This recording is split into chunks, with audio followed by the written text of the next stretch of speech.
What's up, everyone? My name is Daniel Karan, founder of BoldWolves.com, and today I have a special treat for you. I'm going to be introducing Sunny Prasad, the founder of Endless Vitality, and we're going to be going over meditation, awareness, mindfulness, vitality, how you can use it, practical tips, and just a really, really good person. I can't wait to dive into this. This is something that I've never really done before, kind of like an interview-based questionnaire type collaboration. So I'd love to know your thoughts, and I'm excited to dive in. So don't give us a hard time while we go deep in. So, Sonny, anything to say? Well, thank you for introducing me. Again, like Daniel said, my name is Sunny Prasad. From Endless Vitality, I have a channel where I talk about a lot of different stuff, but mainly related to health and wellness and meditation and stuff. So, yeah, I'm excited to talk to you, and whatever questions you have, let's dive deep and talk about that. Yes. All right. So let's get started with how we met. You can go first, and then I'll give my recollection. That sounds like a movie title, How We Met. Part one and part two. So I think it was maybe last year or a little bit longer. I was in Miami visiting some friends, and I think I met you through another friend of ours, a mutual friend that we had.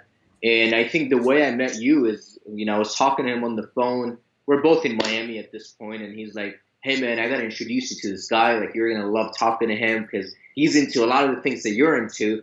He's like into doing meditation and self-help and all that stuff." Yes. I'm like, "Oh, dude, I'm excited. I'm always looking to meet people who are sort of like-minded and on that frequency." So I remember meeting you in Miami a year and a half ago, and then we just instantly connected, and we had so much great things to talk about because we've been doing very similar stuff for a while now.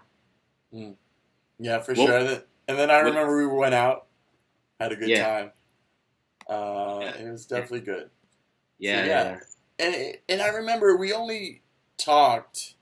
We were going to meet the next day, but it never panned out for some reason. And we only talked for, let's say, an hour, 2 hours. Would you agree to that? Yeah, probably. Like if we were to like actually talk between you and me, and not just like in a group setting or a group environment, it's probably like 2 hours or less. Yeah, it's probably less than that. I mean, I know we went out to Nikki Beach Yeah. in Miami, and we had a great time. We were socializing, talking to tons of people, but like you and I, just one-on-one, probably less than an hour, to be honest. And just that, we connected really well. Yeah. Yeah. So it goes to show that this connection that we've made lasts less than an hour, and it's been like a year. And during that time, we didn't really talk for like 8 or 9, 10 months, right? Or like a year since we met. But the bond that we created that night still stayed. So anyone that you can meet at any night could have such a big influence. I just wanted to point that out. That's pretty interesting. So we could get started by going over, let's say, your definition of what vitality is, and why kind of health, a focus on health, wellness, vitality especially, is important for men. Sure. So first of all, it's important for everyone, but we'll talk only for men. Men, right? But what's my definition of vitality? Sometimes when we think about vitality, we could think about just your physical health, but that's just one aspect of vitality. The way I think about vitality, I think about it's your physical health, but beyond that, it's also your mental health, your spiritual health, just overall your well-being. And if you come across into the world as someone who's just spiritually vibrant, someone who's just radiating that kind of positive vibes, then you have that kind of vitality about you. Like there's just there's something. It's almost like, for lack of better terms, like you have this aura around you, and yeah, I mean that's in a nutshell. That's what when I think about vitality, that's what it means to me. Yeah, and I remember I would hear that maybe a year or two ago and be like, that's so new agey. Like, fuck that shit. Like, this is so lame. Like, what is he talking about? An aura around me. But as you kind of develop, let's say, your spiritual growth or your well-being, like you said, mental, physical, emotional well-being, there really is this, call it a vibe, whatever you want to call it in your own belief system, this vibration that surrounds you that people notice. Whether it's like you're walking into Starbucks and you just brighten people's days, or just great things happen to you. It definitely occurs. And I remember I could just like correlate to like when I'm having a bad day, let's say no sleep, bad food. Those days still happen rarely, but it doesn't. Like the aura is like disappears. So how can someone, men, develop this emotional, physical, mental, spiritual? Just keep naming stuff. How could they develop this health? We'll group it into vitality. All this like emotional, spiritual. Yeah. So overall vitality. So first of all, just like you mentioned, we've all met people who just there's something about them that we just gravitate towards, and you usually see someone that just everyone is gravitate towards them. And again, it's this unspoken thing that someone has, and that's what I call that vibration, that vitality. So how can you up your vitality? How can you actually tap into that? Now again, it's a tall task in the sense that you're always going to be improving, and I'm going to name some practical things that you could be doing. Mm-hmm. But there's never an end point. The way I look at it is, so you don't get to a point where like, okay, finally, like I've achieved it. And that never really happens. Sure. I mean, I've met hundreds of people, and no one has arrived at any place. Sure. But it's a lifelong journey. It's a process. So what are some practical things that you could do? Again, the big one for me and for many people that I met is meditation. Now, here's the thing. Some people would get turned off by the word meditation, and especially men, because just generally speaking, meditation and yoga and stuff like that resonates more with women than men, just very generally speaking, right? So the thing is that men, in many ways, there's no difference. Like men would benefit from it exactly the same way a woman would. And I would even go and say that men would probably benefit more than women would, is because, again, generalization, but generally speaking, men are more in their head than women are. Women are much more in their body. It's easier for them to do that.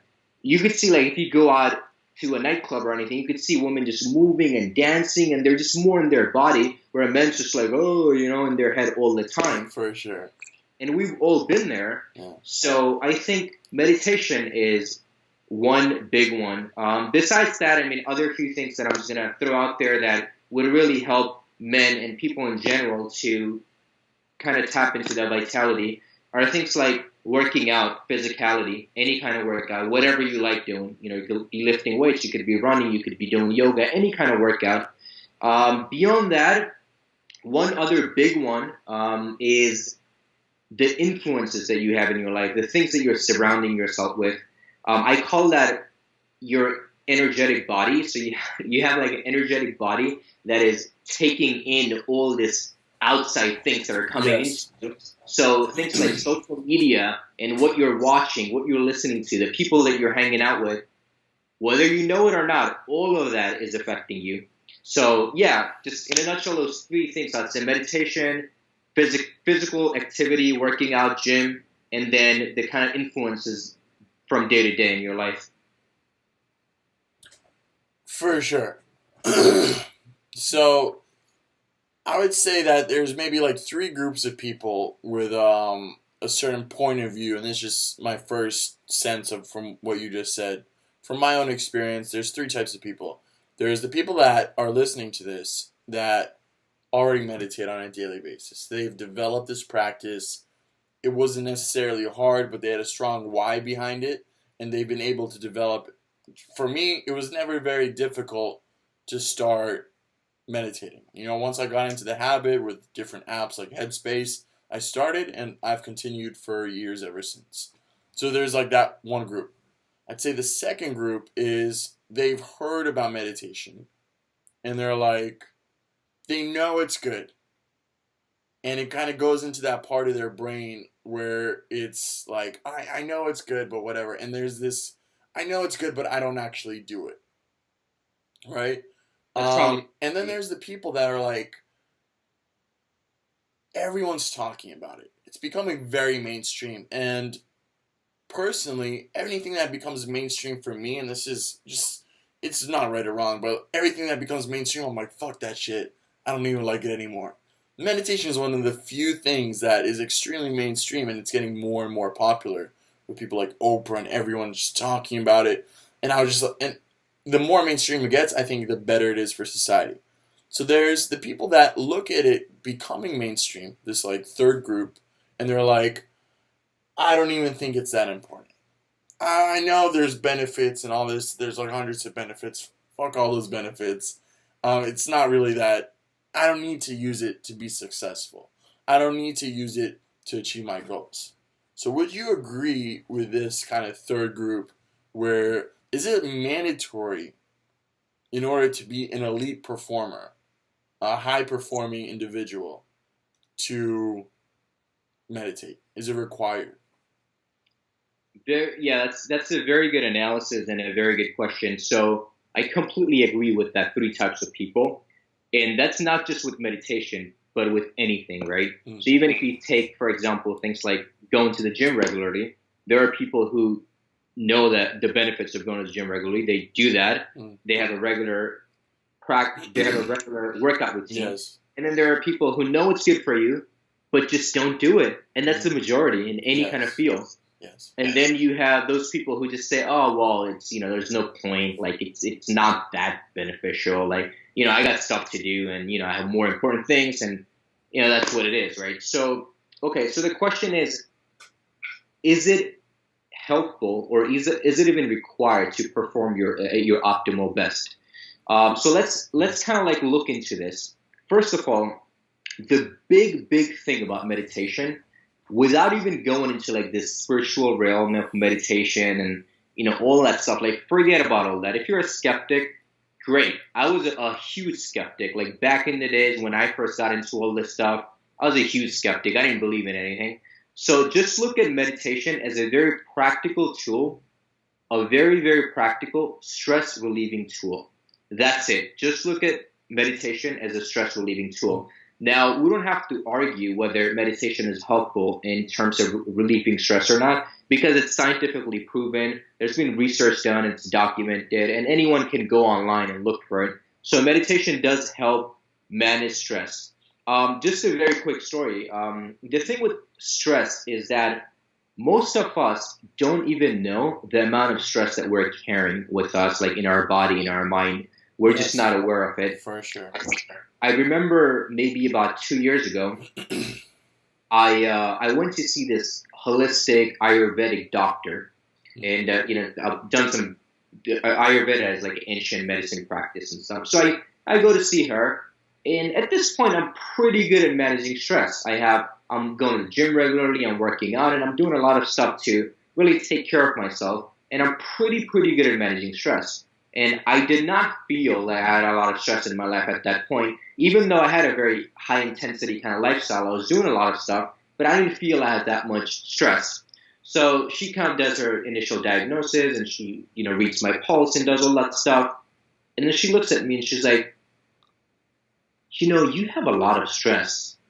And I'm looking at her, I'm like, well, what are you talking about? I don't really feel stressed. Yeah. And she's like, no, you have, like, I'm pretty sure you have very high level of cortisol and, you have a lot of stress that you don't even know you have. And I'm like, wow, like, okay, I never knew this. And then the best analogy I like to give is stress is almost like, imagine you're in a room where the AC is on in the background and you have the AC noise going on, but you're talking to people, you have friends around, you're just hanging out, and you don't realize that AC is making noise until you turn it off. And you turn off the AC, and then you're like, wow, it's so much quieter now, it's so much peaceful. You never knew the noise existed until it turned off.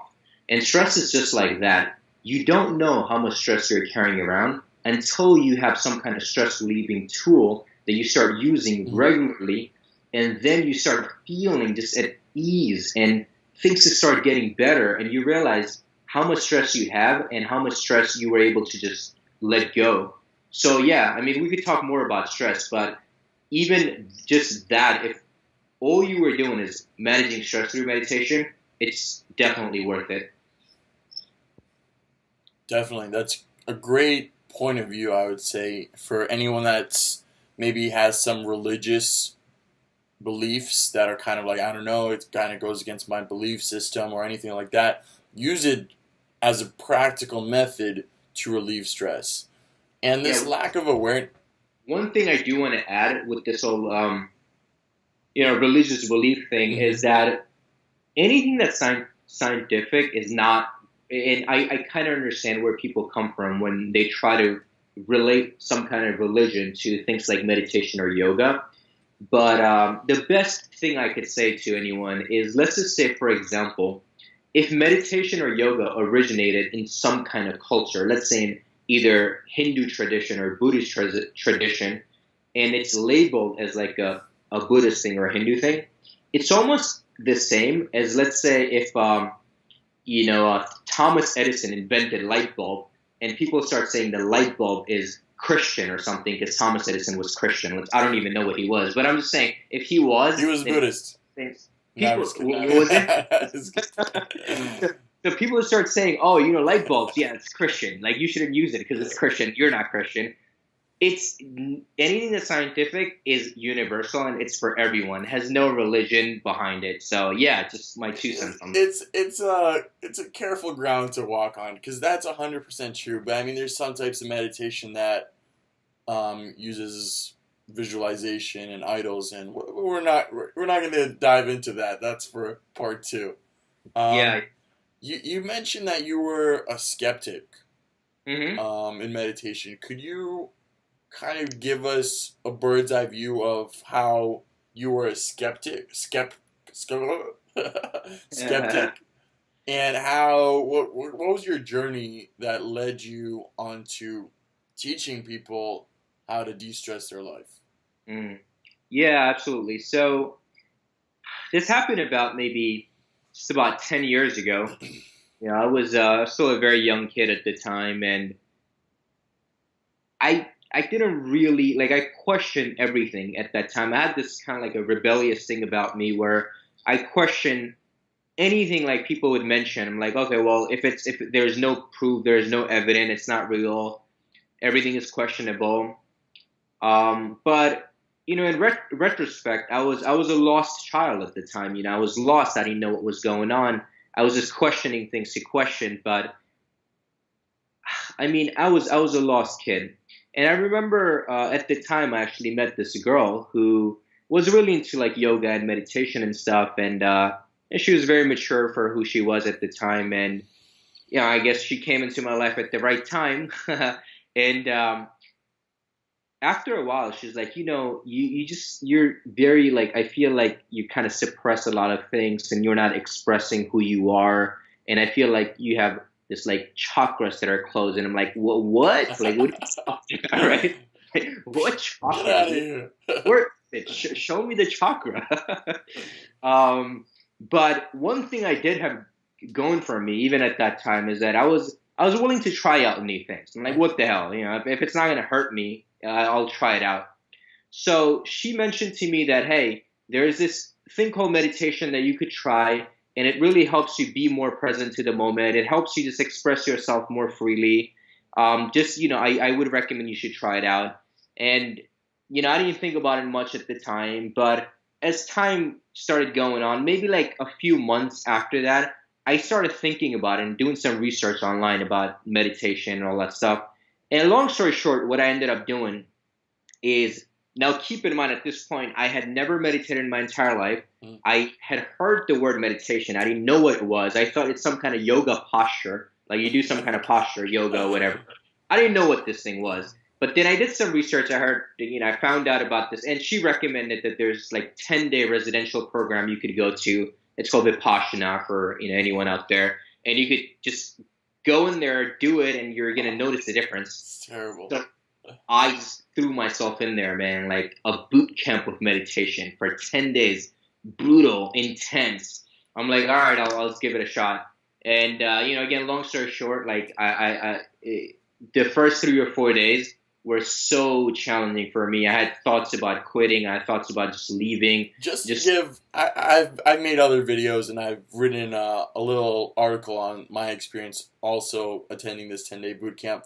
But just if you haven't heard of Vipassana, it's a 10-day meditation boot camp is what I like to call it, where it's 100 hours of meditation.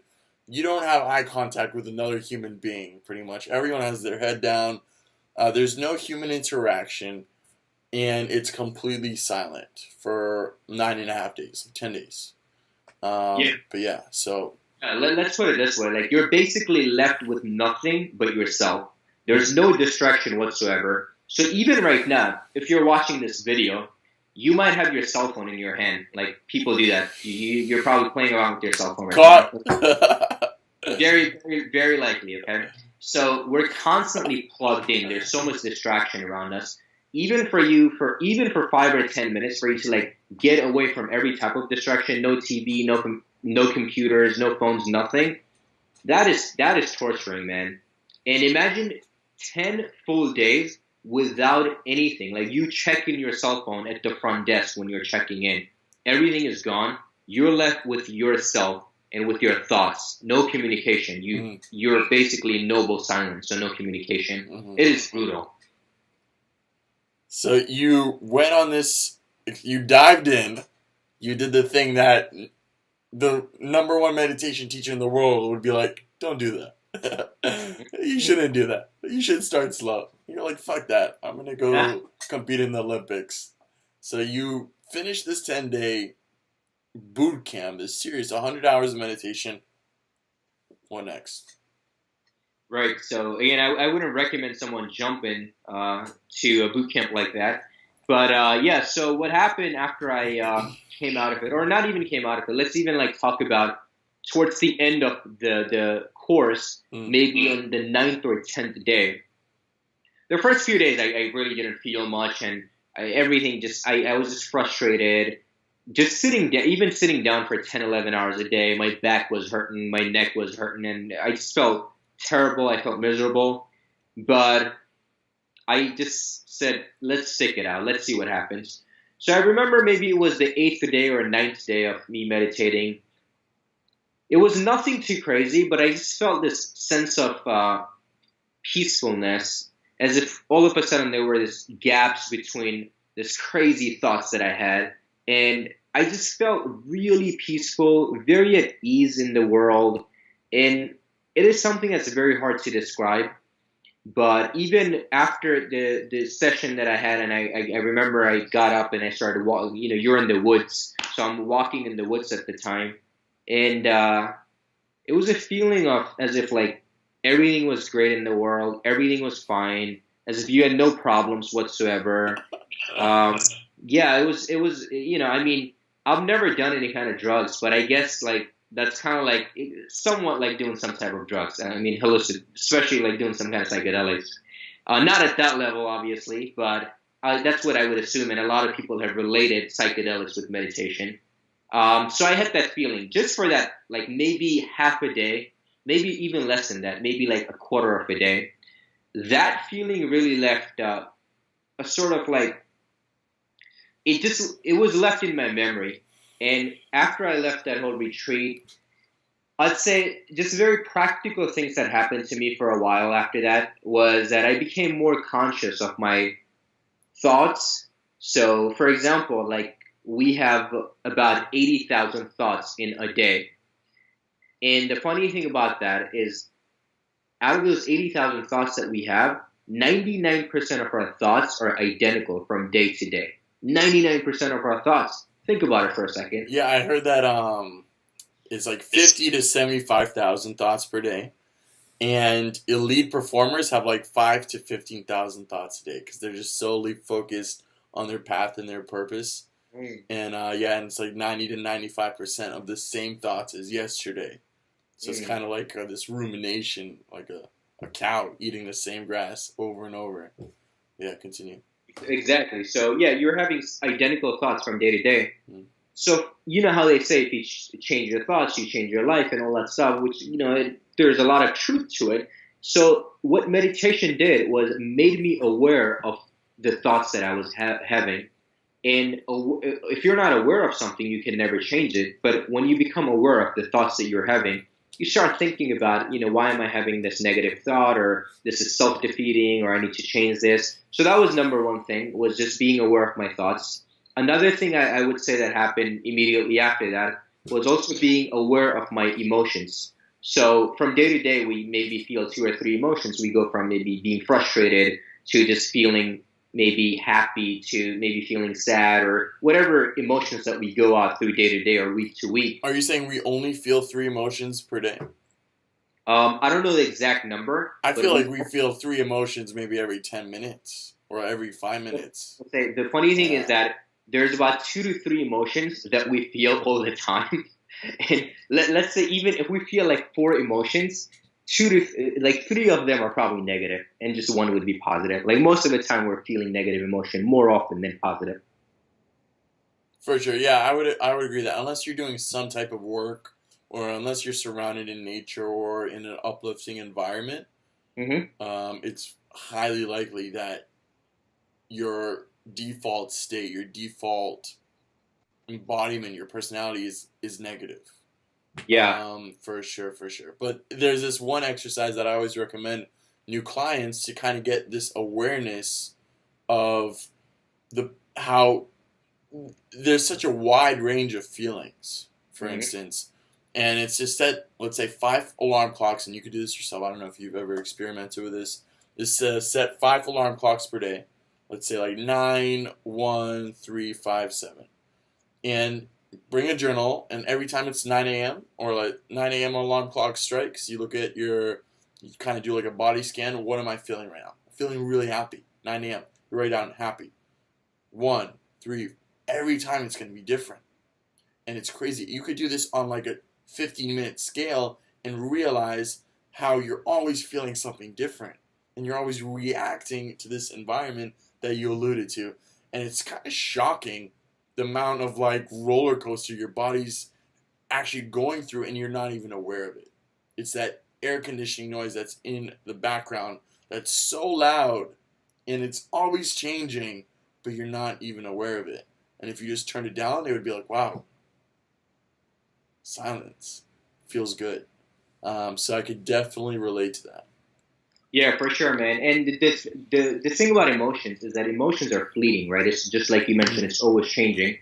I remember one time I went to this seminar where some people probably heard of Dan Millman.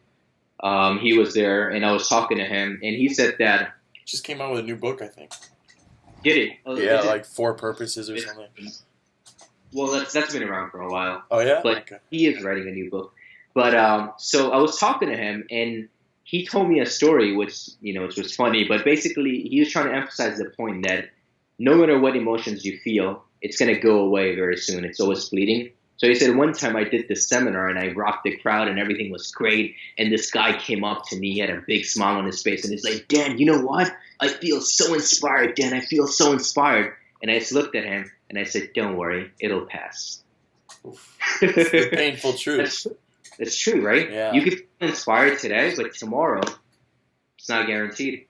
Because that 95%, And when you're not feeling inspired, it's perfectly okay. And I mean, that's a topic for another time, like accept that feeling, and et cetera, et cetera.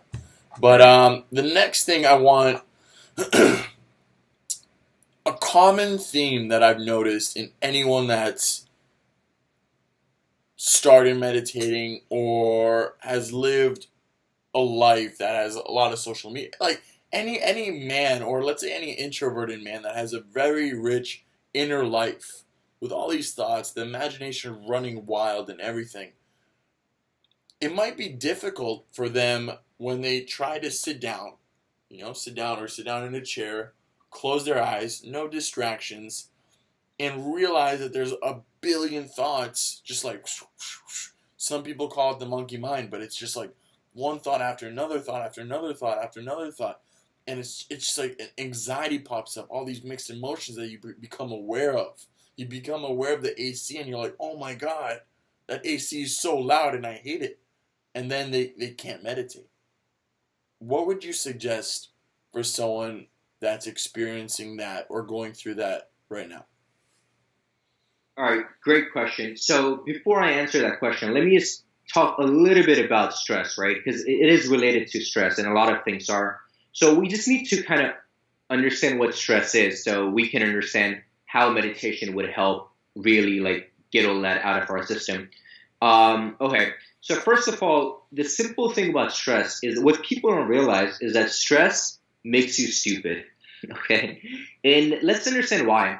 So our mind and body, just evolutionary speaking, human beings have existed for, by some accounts, for over millions of years. Now, think about the modern civilization, the modern world that we live in. I mean, at best, it's about 100 years old. The cars, airplanes, and cell phones, and social media, everything, it's just like so new to our human existence. Um, so, if you want to understand stress, let's cut back a few thousand years and what really happens. So, stress is typically what's going to happen is fight or flight response, is what stress is. And let's say a few thousand years ago, if you were just walking in the jungle, a saber-toothed tiger jumped at you, and what would happen to your body at the time is your body is going to launch into a series of different chemical reaction that you're going to have. So, like the first couple of things that's going to happen to your body, and it's literally happening, is your Hunger. digestion. What's that? Hunger. Right. So what happens is your digestion floods with acid to shut down your digestion at the time because you don't really need to digest anything. You're about to get killed. Also, what happens when you're in that situation is that your body becomes very acidic because when your body is very acidic, let's say if the tiger is about to start eating you, your skin would taste it's not going to taste very good for the tiger to eat you, so he might let you go. So your body's having all this reaction. I don't know about you, man. I taste pretty good myself. No, I'm just kidding. Well, not when you're under stress. Also, what happens, the big thing, is your immune system goes on the back burner. Because who cares if you're going to get cancer when you're about to get eaten by a tiger? So just very quickly, just those things happening to your body with stress. Now imagine that would have rarely happened a few thousand years ago when a tiger was to jump on you. Imagine that happening now with people because they have deadlines to meet. Or, there's traffic. There's a lot of traffic. Oh, my God, my body's becoming acidic and, my digestion is slowing down and immune system's going on the back burner is because of traffic. So the thing is that our body and mind is not understanding the kind of like the world that we live in today.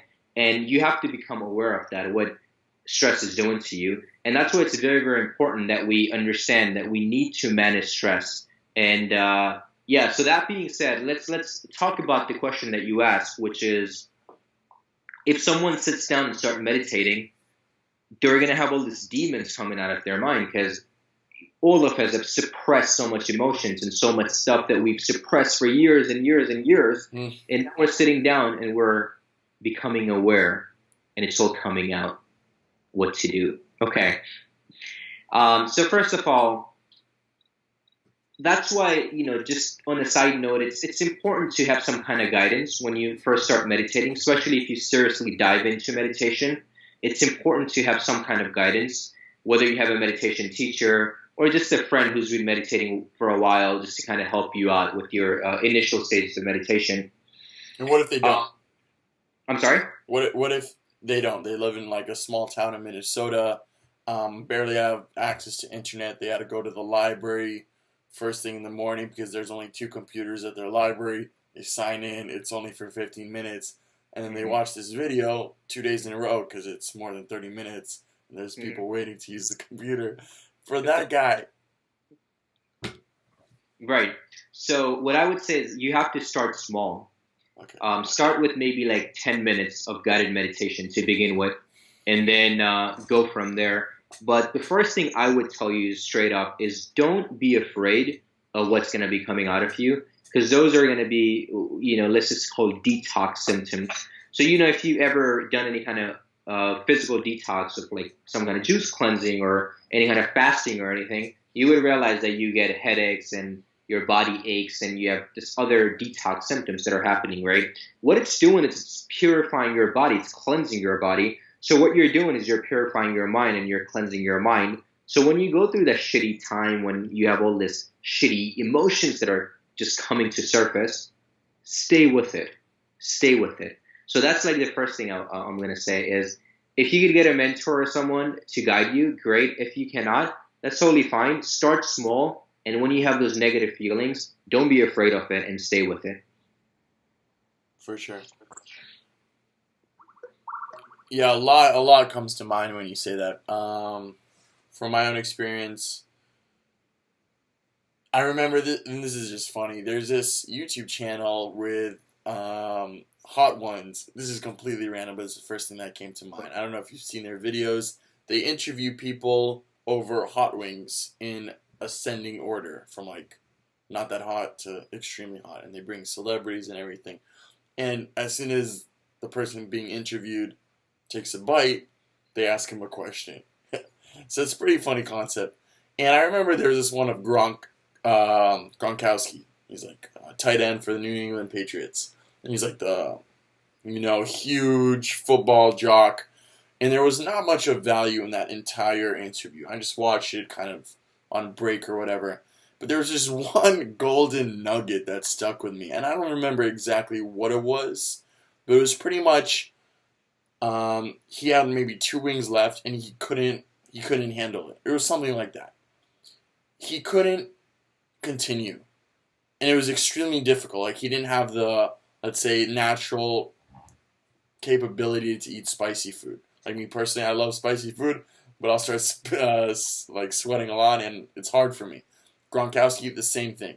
So, and he's like, if you wanna cut this interview early, it's perfectly fine, or something like that. The interviewer gave him that option. He's like, you know what? No, I'll just go a little bit further.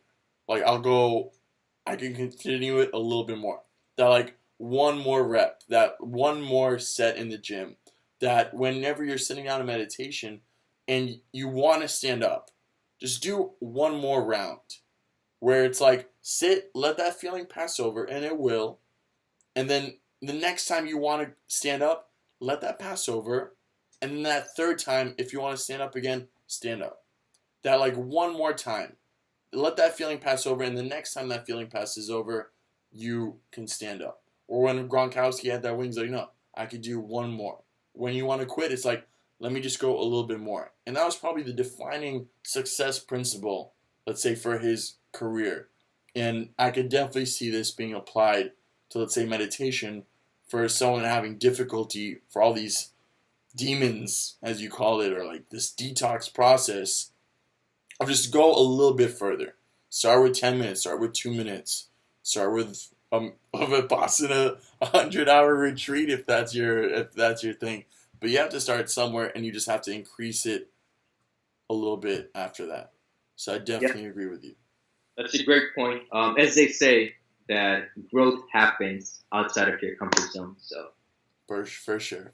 And with that saying, anything that you want to tell the Wolfpack about Endless Vitality, something about your mission or where they can find you, your description in your YouTube channel and everything will be in the description box. Anything you want to let everyone know? Well, perfect. I mean, thank you for that, and thanks for the interview. The only thing I would say is that I'm really passionate about really teaching people about health and wellness and meditation.